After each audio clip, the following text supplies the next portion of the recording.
Han? Han? Kamusta yung pakiramdam mo? Anong nangyari sa akin? Sabi ng doktor, okay ka na daw kaso hindi mo pa pwedeng igalaw yung binti mo para mag-heal agad yung sugat at saka yung pilay.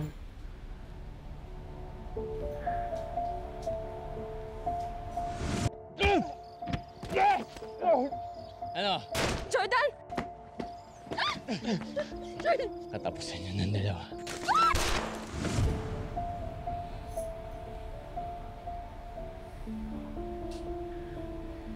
Si Alakdan. Patay na ba si Alakdan? Sabi ng mga pulis, wala na daw sila. Nagkaroon din ng hustisya ang pagkamatay ni Jeff. Buti na lang talaga dumating ako sa tamang oras para iligtas ka, Han. Ginawa ko lahat, Jordan. Para mabuhay ka. Para mabalik kita dito.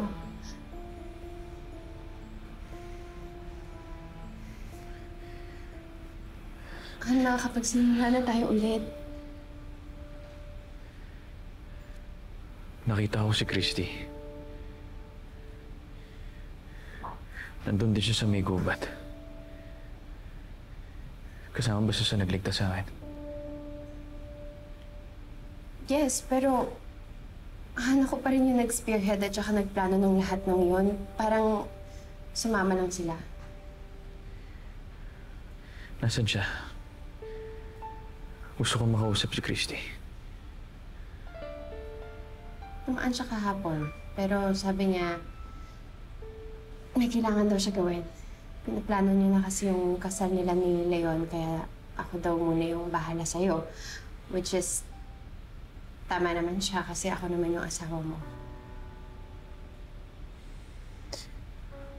Tatanawin ko na utang na loob tong ginawa mo pagligtas sa akin. Pero tayo, hindi na tayo pwede.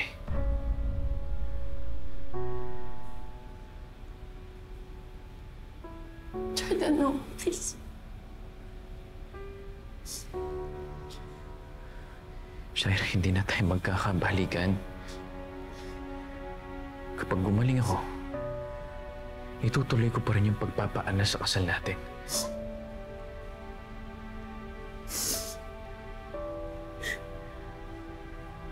Hindi mo na ba ako kaya patawarin?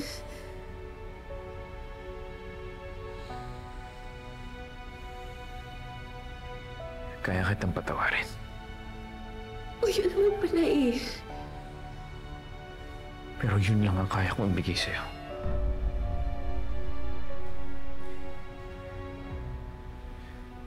Other than that, wala na.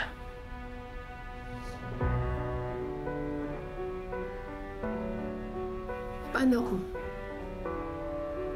Paano kami ni Junior? Hindi ko pababayaan si Junior. Hindi ko pababayaan ang anak ni Jeff. Pero tayo tapos na. Sana maging malinaw sa'yo yun.